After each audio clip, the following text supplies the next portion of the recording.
Hello friends, स्वागत है आप सभी का मेरे चैनल स्टोरीज फॉर यू में।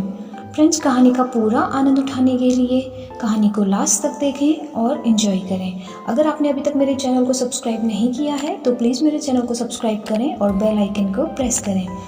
और अगर कहानी अच्छी लगे तो प्लीज़ वीडियो को लाइक करना ना भूलें। और आज की कहानी है, हमारे टाइटल जो है वो है एक रिश्ता ऐसा भी। तो चलिए आज की कहानी शुरू करते हैं। अविनाश सुबह समय पर उठा नहीं तो संस्कृति को चिंता हुई। उसने अविनाश को उठाते हुए उसके माथे पर हाथ रखा। माथा तप रहा था। संस्कृति घबरा उठी। अविनाश को तेज बुखार था। 2 दिन से वह खांस भी रहा था। संस्कृति ने कल इसी वजह से उसे ऑफिस जाने से मना कर दिया था, मगर आज तेज बुखार भी था। उसने जल्दी से अविनाश को दवा खिलाकर माथे पर ठंडे पानी की पट्टी रखी। संस्कृति और अविनाश की शादी को अभी ज्यादा वक्त नहीं गुजरा था, 2 साल ही हुए थे। पिछले साल तक सास ससुर साथ में रहते थे, मगर कोरोना में संस्कृति की जेठानी की मौत हो गई तो सास ससुर बड़े बेटे के पास रहने चले गए। उसके बाद कोरोना का प्रकोप बढ़ता ही गया। पिछले कुछ समय से टीवी चैनल्स पर दिल्ली के अस्पतालों में कोरोना से जूझने वालों की हालत देखकर वह वैसे भी परेशान थी। वहीं कहीं वेंटिलेटर नहीं तो कहीं ऑक्सीजन नहीं। मरीजों को अस्पतालों में बेड तक नहीं मिल रहा था। ऐसे में अब उनका क्या होगा, यही सोचकर वह कांप उठी। जल्दी से उसने माँ को फोन लगाया। माँ, अविनाश को सुबह से तेज बुखार है, क्या करूं? बेटा, यह समय ही बुरा चल रहा है। राजू भी कोरोना पॉजिटिव है, वरना उसे भेज देती। हम खुद उसकी देखभाल में लगे हुए हैं। तू ऐसा कर, जल्दी से डॉक्टर को बुला और दवाएं शुरू कर। हाँ माँ, वह तो करना ही होगा। मेरी सास की भी तबीयत सही नहीं चल रही है, वरना जेठ जी को ही बुला लेती। घबरा नहीं बेटी, धैर्य से काम ले, सब ठीक हो जाएगा। माँ ने समझाने का प्रयास किया। संस्कृति ने पति का कोरोना टेस्ट करवाया। तब तक फैमिली डॉक्टर से पूछकर दवाएं भी देती रही। इस बीच अविनाश की हालत ज्यादा खराब होने लगी तो वह उसे लेकर अस्पताल भागी। 2 अस्पतालों से निराश लौटने के बाद तीसरे में मुश्किल से बेड का इंतजाम हो सका। सास ससुर और जेठ भी दूसरे शहर में थे, सो मदद के लिए आ नहीं सके। वैसे भी दिल्ली में लॉकडाउन लगा हुआ था। रिश्तेदार चाहकर भी उसकी मदद नहीं करने आ सकते थे। आस पड़ोस वालों ने कोरोना के डर से दरवाजे बंद कर लिए। तब संस्कृति ने अपने दोस्तों को फोन लगाया, पर सबने बहाने बना दिए। अकेली संस्कृति पति की सेवा में लगी हुई थी। अस्पताल में मरीजों की लंबी कतारों और मौत के तांडव के बीच किसी तरह संस्कृति खुद को बचाते हुए पति के लिए भागदौड़ करने में लग गई। कभी दवा की पर्ची लेकर भागती तो कभी खाना लेकर, कभी डॉक्टर से गिड़गिड़ाती तो कभी थक हार कर बैठ जाती। उसे कोरोना वार्ड में जाने की इजाजत नहीं थी। बाहर रिसेप्शन में बैठकर ही पति के ठीक होने की कामना करती रहती। उस पर पति की तबीयत अच्छी होने के बजाय बिगड़ती जा रही थी। उस दिन भी डॉक्टर ने पर्ची में कई दवाएं जोड़कर लिखी। वह दवाएं लेने गई, मगर जो सबसे जरूरी दवा थी वही नहीं मिली। अस्पताल में उसका स्टॉक खत्म हो चुका था। अब वह क्या करेगी? बदहवास सी वह अस्पताल के बेंच पर बैठ गई। बगल में ही परे एक परेशान सा युवक भी बैठा हुआ था। संस्कृति ने उसकी तरफ मुखातिब होकर पूछा, आप बता सकते हैं यह दवा मुझे कहाँ मिलेगी?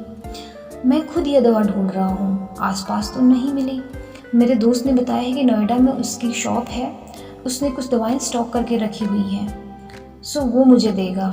अभी जाने की ही सोच रहा था। पर्ची लाइए, मैं अपने साथ आपके लिए भी दवाएं ले आता हूँ। बहुत मेहरबानी होगी। सुबह से इश्क के लिए परेशान हो रही थी।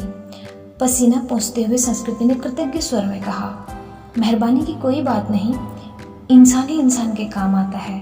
बस इतना शुक्र मनाइए कि दवा वहाँ मिल जाए। कहकर वह चला गया। करीब 2-3 घंटे बाद लौटा तो उसके चेहरे पर परेशानी की लकीरों के बावजूद खुशी थी। ये लीजिए, बड़ी मुश्किल से मिली, मगर मिल गई, यही बहुत अच्छा है। बहुत बहुत शुक्रिया। कितने की है? संस्कृति का चेहरा भी खिल उठा। अरे नहीं, पैसे की जरूरत नहीं, आप पहले यह दवा खिलाइए मरीज को। उस दिन के बाद से दोनों में बातचीत होने लगी। वह अपने भाई की देखभाल में लगा था और संस्कृति अपने पति के लिए दौड़ भाग कर रही थी। दोनों का दर्द एक सा ही था। संस्कृति जब भी व्यथित होती तो उसके कंधों पर सिर रखकर रो लेती। कोई चीज़ लानी होती तो प्रतीक लेकर आ जाता। संस्कृति को छोड़कर आता। धीरे धीरे तकलीफ के इन दिनों में दो अजनबी एक बंधन में बंधते जा रहे थे। उनके बीच एक अजीब सा आकर्षण भी था जो दोनों के इस बंधन को और मजबूत बना रहा था। एक दिन अविनाश का ऑक्सीजन लेवल काफ़ी घट गया। अस्पताल में ऑक्सीजन सिलेंडर नहीं था। तब प्रतीक ने यह जिम्मेदारी अपने ऊपर ले ली। पूरे दिन कड़ी धूप और गर्मी में लाइन लगकर आखिर वह ऑक्सीजन सिलेंडर लेकर ही लौटा था। उस दिन संस्कृति ने पूछा, आप मेरे लिए इतना कुछ कर रहे हैं, इतना ख्याल रखते हैं, मगर क्यों? मैं तो आपकी कुछ भी नहीं लगती, फिर भी बताओ ना ऐसा क्यों कर रहे हो? पहली बात, हर क्यों का जवाब नहीं होता, और दूसरी बात, हम दोनों हमसफ़र नहीं हैं तो क्या हुआ, हमदर्द तो है ना। आपके दर्द को मैं बहुत अच्छे से महसूस कर सकता हूँ। आपकी तकलीफ़ देखकर मुझे भी दुख होता है। बस किसी भी तरह आपकी मदद करना चाहता हूँ। एक अनकहा सा मगर मजबूत साथ महसूस कर वह गमों के बीच भी मुस्कुरा उठी। धीरे धीरे अविनाश की तबीयत और भी बिगड़ गई और उसको वेंटिलेटर पर रखना पड़ा। अस्पताल में वेंटिलेटर्स की भी कमी थी। कई वेंटिलेटर्स खराब हो गए। बदहवास से संस्कृति ने प्रतीक को फ़ोन लगाया तो पता चला कि उसके भाई को भी कहीं और शिफ्ट करने की नौबत आ गई है। आप चिंता न करो संस्कृति जी, मैं अपने भाई को जिस अस्पताल में लेकर जा रहा हूँ, आपके पति को भी वहीं लेकर चलता हूँ। वहाँ वेंटिलेटर की सुविधा है और डॉक्टर्स भी अच्छे हैं। प्रतीक ने उसे ढांढस बताया और फिर जल्दी ही शिफ्टिंग की सारी व्यवस्था करा दी। शाम में सब निपट गया तो प्रतीक का हाथ पकड़कर हृदय गले से संस्कृति इतना ही कह सकी, आप नहीं होते तो पता नहीं क्या होता, मैं नहीं होता तो कोई और होता। अच्छे लोगों की मदद के लिए कोई न कोई आ ही जाता है। ऐसा नहीं है प्रतीक जी, मैंने अपने दोस्तों, पड़ोसियों और परिचितों सबको देख लिया। इस कठिन समय में भी कोई मेरे साथ खड़ा नहीं, केवल आप हैं जिसे 4-6 दिन पहले तक मैं जानती भी नहीं थी। आज लगता है ऐसे आपके बिना रह ही नहीं सकती। उसकी बात सुनकर प्रतीक ने एक अलग ही नज़र से संस्कृति की तरफ देखा और फिर मुस्कुराकर चला गया। संस्कृति के दिल में अजीब सी बेचैनी होने लगी। वह सोचने लगी कि प्रतीक का साथ इस परेशानी में भी कितना सुकून दे जाता है। अस्पताल में मरीजों के रिश्तेदारों की भागदौड़ और परेशानियों के बीच भी चंद लम्हे वह केवल प्रतीक के बारे में ही सोचती रह गई। इसी तरह 2-3 दिन और गुजरे। अविनाश की हालत काफ़ी गंभीर थी। फिर एक दिन सुबह सुबह संस्कृति को सूचना मिली कि उसके पति की मृत्यु हो गई है। एक पल में संस्कृति को लगा जैसे वह अधूरी रह गई, उसका सब कुछ छिन गया। प्रतीक ने जितना हो सका उसे धैर्य बधाया। कोरोना की वजह से वह पति के शव को घर भी नहीं ला सकती थी। लॉकडाउन लगा हुआ था, घर वालों का आना भी कठिन था। ऐसे में उसे समझ नहीं आ रहा था कि पति को अंतिम विदाई कैसे दे। इस वक्त भी प्रतीक ही उसके काम आया। मुश्किल की इस घड़ी में सबसे पहले उसने संस्कृति को शांत कराया, फिर उसके पति को शमशान तक ले जाने का सही इंतज़ाम कराया। संस्कृति के साथ वह शमशान तक गया, फिर संस्कृति को उसके घर छोड़ने आया। संस्कृति लगातार रो रही थी, उसके हाथ पैर कांप रहे थे। प्रतीक समझ रहा था कि उसकी तबीयत खराब है, वह अकेली है, सो अपने खाने पीने को लेकर वह लापरवाह रहेगी और तबीयत खराब होगी। तब प्रतीक ने हाथ पैर धोकर और कपड़े बदलकर उसकी रसोई में प्रवेश किया और सबसे पहले चाय बनाई। संस्कृति के साथ खुद भी बैठकर उसने चाय पी। फिर संस्कृति को नहाने भेजकर खुद दाल चावल बनाने लगा। संस्कृति को खाना खिलाकर उसके लिए सब्जी, फल, दूध आदि का इंतजाम कर और सांत्वना देकर वह वापस लौट गया। 2-3 दिनों बाद जब संस्कृति थोड़ी सामान्य हुई और पति की मौत के सदमे से उबरी तो उसे प्रतीक की याद आ गई। प्रतीक उसके लिए अपनों से बढ़कर बन चुका था, मगर उसे पता नहीं था कि वह कहाँ रहता है, क्या जॉब करता है। बस एक फ़ोन नंबर था। उसने फ़ोन मिलाया तो नंबर बंद आ रहा था। संस्कृति घबरा उठी। वह प्रतीक से संपर्क करना चाहती थी, मगर ऐसा हो ना सका। 2-3 घंटे वह लगातार फ़ोन ट्राई करती रही, मगर फ़ोन बंद आ रहा था। अब उससे रहा नहीं गया। कुछ सोचकर वह उसी अस्पताल में पहुंची जहां उसके पति और प्रतीक के भाई एडमिट थे। वह रिसेप्शन एरिया में घूम घूम कर प्रतीक को खोजने लगी, क्योंकि अक्सर दोनों वहीं बैठे होते थे। फिर वह उसे खोजती हुई कैंटीन में भी गई। हर तरफ चक्कर लगा लिया, मगर प्रतीक कहीं नजर नहीं आ रहा था। थक कर वह रिसेप्शन एरिया में आकर बैठ गई और सोचने लगी अब क्या करे। तभी उसे वह नर्स नजर आई जिससे संस्कृति की जान पहचान हो गई थी। संस्कृति के पति की देखभाल वही नर्स करती थी। संस्कृति उसे अक्सर अम्मा कहकर पुकारती थी। नर्स ने प्रतीक को भी उसके साथ कई बार देखा हुआ था। संस्कृति दौड़कर नर्स के पास गई। दुखी स्वर में नर्स ने कहा, सॉरी बेबी, तुम्हारे पति को हम बचा नहीं पाए। जो लिखा है वह हो गया, पर ये बताओ अम्मा, आपको प्रतीक याद है जो अक्सर मेरे साथ होता था? उसके भाई का इलाज चल रहा था। हाँ बेबी, उसके भाई की भी तो मृत्यु हो गई।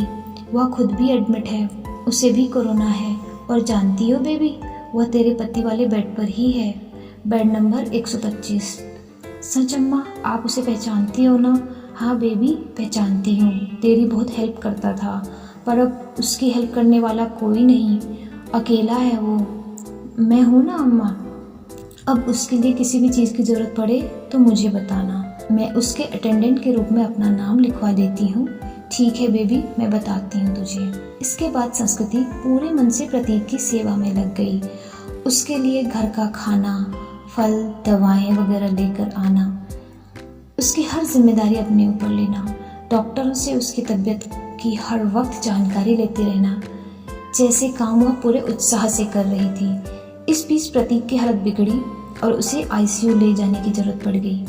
इसके लिए अस्पताल के क्लर्क ने उसके आगे एक फॉर्म बढ़ाया।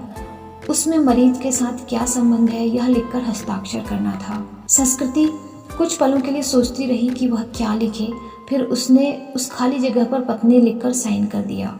क्लर्क को कागज थमाकर वह खुद में ही मुस्कुरा उठी। 2-3 दिन आईसीयू में रहकर प्रतीक की हालत में सुधार शुरू हुआ और उसे कोविड वार्ड में शिफ्ट कर दिया गया। 7-8 दिनों तक लगातार सुधार होने और रिपोर्ट नेगेटिव आने के बाद उसे डिस्चार्ज भी कर दिया गया। इतने दिनों तक संस्कृति ने भी अपना खाना पीना और नींद भूलकर दिन रात प्रतीक की सेवा की थी। डिस्चार्ज वाले दिन वह बहुत खुश थी। उसने सीधा अपने घर के लिए कैब बुक किया और प्रतीक को अपने घर ले आई। प्रतीक ने टोका तो संस्कृति ने थोड़े शरारती अंदाज में जवाब दिया, मैंने फॉर्म में एक जगह यह लिखकर साइन किया है कि मैं तुम्हारी पत्नी हूँ और इसलिए अब मेरा और तुम्हारा घर अलग अलग नहीं बल्कि एक ही होगा। मगर संस्कृति, लोग क्या कहेंगे? लोगों का क्या है प्रतीक? जब मुझे ज़रूरत थी तो क्या लोग मेरी मदद के लिए आगे आए थे? नहीं ना। उस वक्त तुमने मेरा साथ दिया था, अब मेरी बारी है।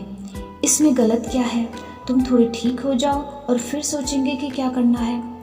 संस्कृति ने अपना फैसला सुना दिया। करीब 10 दिन संस्कृति ने जी भरकर प्रतीक का ख्याल रखा। हर तरह से उसकी सेहत पहले की तरह बनाने और खुश रखने का प्रयास करती रही। संस्कृति एक संयुक्त परिवार से संबंध रखती थी। ससुराल में धन संपत्ति की कोई कमी नहीं थी। यह घर भी पति के बाद उसके नाम हो चुका था। पति ने उसके लिए काफ़ी संपत्ति और गहने छोड़े थे। बस एक हमसफ़र की कमी थी जिसे प्रतीक पूरा कर सकता था। उस दिन शाम में संस्कृति ने प्रतीक के हाथों को थामकर कहा, जो बात मैंने अनजाने में उस फॉर्म में लिखा, क्या हम उसको हकीकत का रूप नहीं दे सकते? क्या मैं तुम्हें अपने हमदर्द के साथ साथ एक हमसफ़र के रूप में भी स्वीकार हूँ? मुझे लगता है संस्कृति की अब यह बात करना फिजूल है। मतलब यह कि तुम ऑलरेडी मेरी हमदर्द और हमसफ़र बन चुकी हो। हम हमेशा साथ रहेंगे। तुमसे बढ़कर कोई और मेरा ख्याल नहीं रख सकता। यह कहकर प्रतीक ने संस्कृति को गले से लगा लिया। सो फ्रेंड्स, आपको कहानी कैसी लगी कमेंट बॉक्स में कमेंट करके ज़रूर बताएं और अगर वीडियो पसंद आए तो प्लीज़ वीडियो को लाइक करना ना भूलें। धन्यवाद।